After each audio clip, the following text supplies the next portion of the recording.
Chapitre 3. Le nain. Le pire lorsque l'on dort à la belle étoile, c'est que l'on se réveille affreusement tôt. Et lorsque l'on se réveille, il faut absolument se lever, parce que le sol est si dur que l'on y est très inconfortable. La situation est encore plus grave s'il n'y a que des pommes pour le petit déjeuner, surtout quand on en a déjà eu pour le souper la veille. Une fois que Lucy eut déclaré, avec raison, que la matinée était radieuse, il sembla qu'il n'y avait plus rien d'agréable à dire. Edmund exprima ce que chacun ressentait en affirmant: Nous devons absolument quitter cette île. Après avoir bu au puits et s'être lavé le visage à grande eau, les enfants reprirent le chemin de la côte en suivant le cours de la rivière, et, du rivage, ils regardèrent fixement le chenal qui les séparait de la terre ferme. « Nous serons obligés de nager, » constata Edmund. « Ce sera parfait pour Susan, » répondit Peter. Elle avait remporté des prix de natation en classe.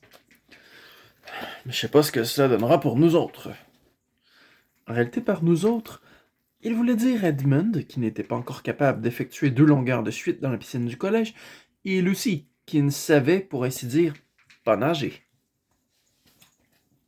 De toute façon, objecta Susan, il y a peut-être des courants. Papa dit toujours que ce n'est pas prudent de se baigner dans un endroit que l'on ne connaît pas. Mais, Peter, écoute-moi, dit Lucy. Je sais que je suis incapable de nager chez nous, c'est-à-dire en Angleterre, mais ne savions-nous pas tous nager lorsque nous étions roi et reine de Narnia? Il y a très longtemps, et c'est réellement passé il y a très longtemps. Nous savions alors monter à cheval et faire toutes sortes de choses. Ne crois-tu pas que... Ah...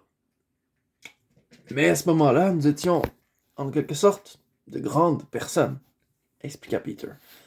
Nous avions régné pendant des années, nous avons appris à faire des choses. Est-ce que nous ne sommes pas revenus à nos âges véritables, maintenant? Oh! S'exclama Edmund d'une voix qui força tout le monde à se taire pour l'écouter. Je viens de comprendre! De tout comprendre! Dit-il. Comprendre quoi? Demanda Peter. Eh bien, toute l'affaire, dit Edmund. Tu sais la contradiction qui nous troublait tant hier soir, à savoir que nous n'avions quitté Narnia que depuis 1 an, alors que tout semblait indiquer que personne n'avait vécu à Cair-Paravel depuis des centaines d'années. Eh bien, tu ne comprends pas? Tu te souviens qu'en dépit de notre impression d'avoir vécu très très longtemps à Narnia, il s'avéra, parce que nous sommes rentrés par la mort magique, que notre séjour n'avait pas duré une seule seconde. Salut, dit Susan. Je crois que je commence à comprendre. Cela signifie, poursuivit-il, qu'une fois que l'on est en dehors de Narnia, on n'a plus aucune idée de la façon dont le temps de Narnia se déroule. Pourquoi des siècles n'auraient-ils pas pu s'écouler à Narnia, pendant que nous, en Angleterre, une seule année passée? Pourquoi pas? Bigre, s'écria Peter. Edmund, je crois que tu as raison. Dans ce cas, il y aurait vraiment des siècles que nous avons vécu à Cair-Paravel. Et maintenant, nous retournons à Narnia, exactement comme si nous étions des croisés, des anglo-saxons, des bretons ou n'importe qui, revenant dans l'Angleterre moderne. Comme ils vont être émus de nous voir, commenta Lucy. Mais à ce moment, tout le monde lui dit « Chut, regarde !» Car il se passait quelque chose. Il y avait sur la terre ferme, légèrement à droite, un promontoire couvert d'arbres, et les enfants étaient persuadés que c'était juste au-delà de ce promontoire que devait se trouver l'embouchure de la grande rivière de Narnia. Or, voici que, contournant cette pointe, venait d'apparaître un bateau. Lorsqu'il eut complètement doublé la pointe, il changea de cap et, s'engageant dans le chenal, se dirigea vers eux. 2 personnes se trouvaient à bord. L'une ramait, l'autre était assise près du gouvernail et tenait un gros paquet qui remuait et se convulsait avec des soubresauts saccadés, comme s'il était vivant. Ces 2 personnages avaient l'air d'être des soldats. Ils portaient des coiffes de fer sur leur tête et de légères cottes de mailles. Leur visage était barbu et implacable. Les enfants quittèrent la plage, se réfugièrent dans le bois et observèrent ce qui allait se passer sans remuer le bout d'un doigt. Les enfants quittèrent la plage, se réfugièrent dans le bois et observèrent ce qui allait se passer sans remuer le bout d'un doigt. « Ça ira !» cria le soldat qui était à l'arrière, au moment où leur bateau arrivait presque en face d'eux. Caporal, si on attachait une pierre à ses pieds, suggéra l'autre, appuyé sur ses avirons. Allons donc, gronda le premier, ce n'est pas nécessaire. Nous n'avons pas apporté de pierre. Nous n'aurons pas besoin pour se noyer, du moment que nous avons bien attaché les cordes. À ces mots, il se mit debout et souleva le paquet. Peter vit alors que ce paquet était vraiment vivant. C'était en réalité un nain, qui avait les pieds et les mains liés, mais qui se débattait tant qu'il pouvait. Une seconde plus tard, Peter entendit un petit claquement sec, juste à côté de son oreille. Au même instant, le soldat leva les bras en l'air, laissant ainsi le nain choir au fond du bateau, puis tomba à la renverse dans l'eau. Il pataugea vers l'autre rive, et Peter comprit que la flèche de Susan n'avait touché que son casque. Il se retourna, aperçut qu'elle était très pâle, mais qu'elle était déjà en train d'en ajuster une seconde sur sa corde. Mais cette flèche ne servit pas, car dès qu'il vit son compagnon tomber, l'autre soldat, avec un cri perçant, sauta du bateau dans la direction opposée, pataugea lui aussi tant bien que mal jusqu'à terre et disparut dans les bois. « Vite, avant qu'il ne dérive !» cria Peter. Susan et lui plongèrent tout habillés, et, avant que l'eau n'ait atteint leurs épaules, ils avaient agrippé le bord du bateau.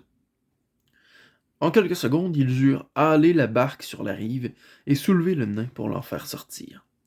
Puis Edmund s'affaira activement à trancher ses liens avec le couteau de poche. L'épée de Peter aurait été plus tranchante, mais une épée n'est guère commode pour ce genre de travail, parce que l'on peut pas la tenir plus bas que la garde.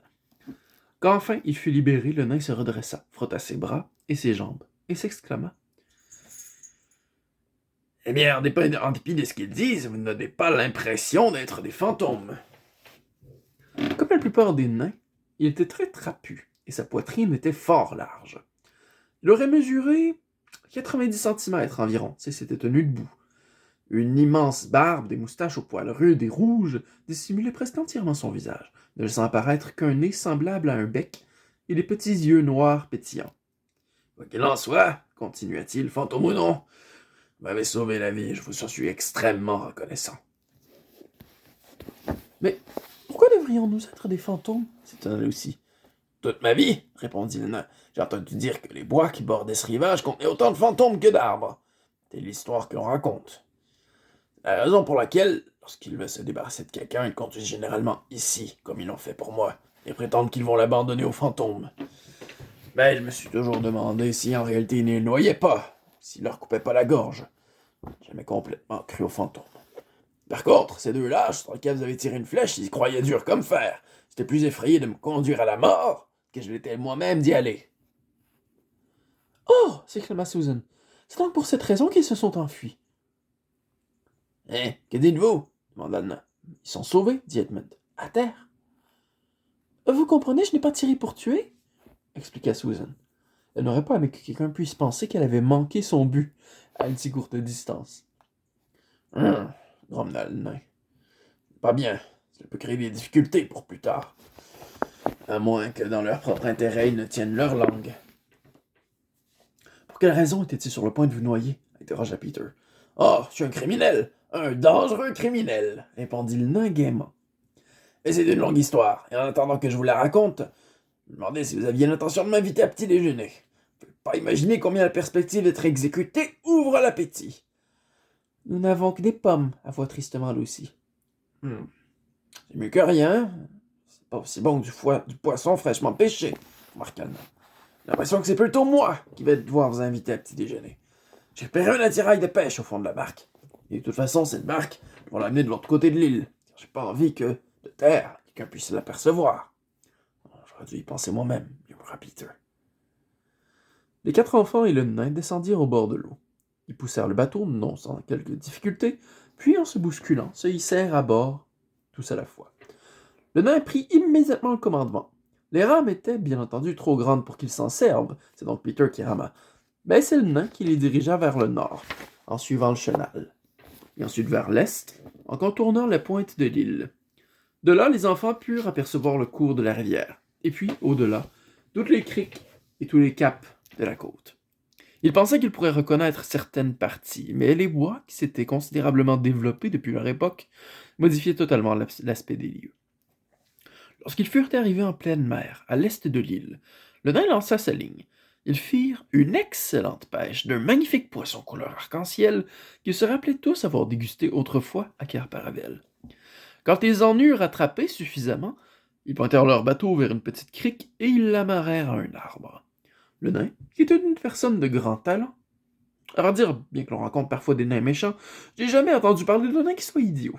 Le nain donc ouvrit les poissons, les nettoya et déclara: Ah, ce qu'il nous faut maintenant, c'est du bois pour faire un feu. Nous en avons là-haut, au château, dit Edmund. Le nain émit un petit sifflement. Barbiche et bois de lit, s'exclama-t-il. Alors il y a vraiment un château? Oh, ce n'est qu'une ruine, précisa Lucy. Le nain les regarda fixement tous les quatre, avec une expression très étrange sur le visage. Et qui diable? Commença-t-il. Mais il s'interrompit pour dire: Ça ne fait rien. D'abord notre petit déjeuner, mais auparavant, une seule question. Pouvez-vous mettre votre main sur votre cœur et m'assurer que je suis réellement vivant? Êtes-vous certain que je n'ai pas été noyé? Êtes-vous certain que nous ne sommes pas tous des fantômes? Une fois qu'ils l'eurent tous rassurés, ils s'attaquèrent au problème suivant, à savoir comment transporter les poissons. Ils n'avaient rien sur quoi les ficeler et guère de panier. Ils furent finalement obligés d'utiliser le chapeau d'Edmund, le sien parce que personne d'autre n'en avait. Il aurait protesté avec beaucoup plus d'énergie s'il n'avait pas eu aussi cruellement faim. Au début, le nain ne parut pas très à son aise dans le château. Il ne cessait de regarder autour de lui, de renifler avec méfiance et de dire « Il a quand même l'air un peu hanté. Ça sent les fantômes. » Mais il se gaillardit quand vint le moment d'allumer le feu. Il montrait aux enfants comment on retire des poissons frais sous la cendre. Manger du poisson brûlant sans fourchette avec un seul canif pour 5 personnes est une besogne périlleuse et salissante. Il y eut beaucoup de doigts brûlés avant la fin du repas. Mais comme il était déjà 9 heures du matin, qu'ils étaient debout depuis 5 heures, aucun des enfants, contrairement à ta tante, ne se soucia outre mesure de ces brûlures. Quand chacun eut terminé son repas, avec une pomme ou deux et une rasade d'eau du puits, le nain sortit une pipe, qui avait à peu près la taille de son bras. La bourra l'alluma, en tirant un gros nuage de fumée odorante, et déclara « Allons-y. Vous nous raconterez votre histoire en premier, suggéra Peter. Et puis, nous vous raconterons la nôtre. Bien, accepta le nain. Puisque vous m'avez sauvé la vie, c'est avec justice que vous décidiez à votre guise. Mais je sais pas très bien par où commencer. Avant toute chose, je suis un messager du roi Caspian. Qui est-ce? Demandèrent 4 voix à la fois. Caspian le 10e, roi de Narnia. Puisse-t-il régner très longtemps, répondit le nain. C'est-à-dire qu'il devrait être roi de Narnia, et que nous espérons qu'il le sera. Pour le moment, il est seulement notre roi à nous, les anciens Narniens. Que voulez-vous dire par anciens Narniens, s'il vous plaît? Demanda Lucy. Eh bien, c'est nous, dit le nain. Je suppose que nous sommes, en quelque sorte, des rebelles. Je comprends, dit Peter. Et Caspian est le principal ancien Narnien. Si on veut, c'est une façon de parler, dit le nain en se grattant la tête. Car, en réalité, Caspian est lui-même un nouveau Narnien, un tel marin. Vous me suivez? Non, dit Edmund. Oh, c'est plus compliqué que la guerre des 2 roses, gémit Lucy. Oh là là, s'excusa le nain. Je raconte cela très mal. Écoutez, je crois que je dois reprendre tout au commencement et vous expliquer comment Caspian a grandi à la cour de son oncle et comment il en est venu à se ranger de notre côté. Mais ce sera une longue histoire. Tant mieux, s'écria Lucy. Nous adorons les histoires. Alors le nain s'installa commodément et raconta son histoire. Je ne vais pas vous la rapporter mot à mot avec toutes les questions et interruptions des enfants parce que cela prendrait trop longtemps. Je serais embrouillé et confus. Et voici plutôt l'essentiel de l'histoire, tel que les enfants finirent par la connaître.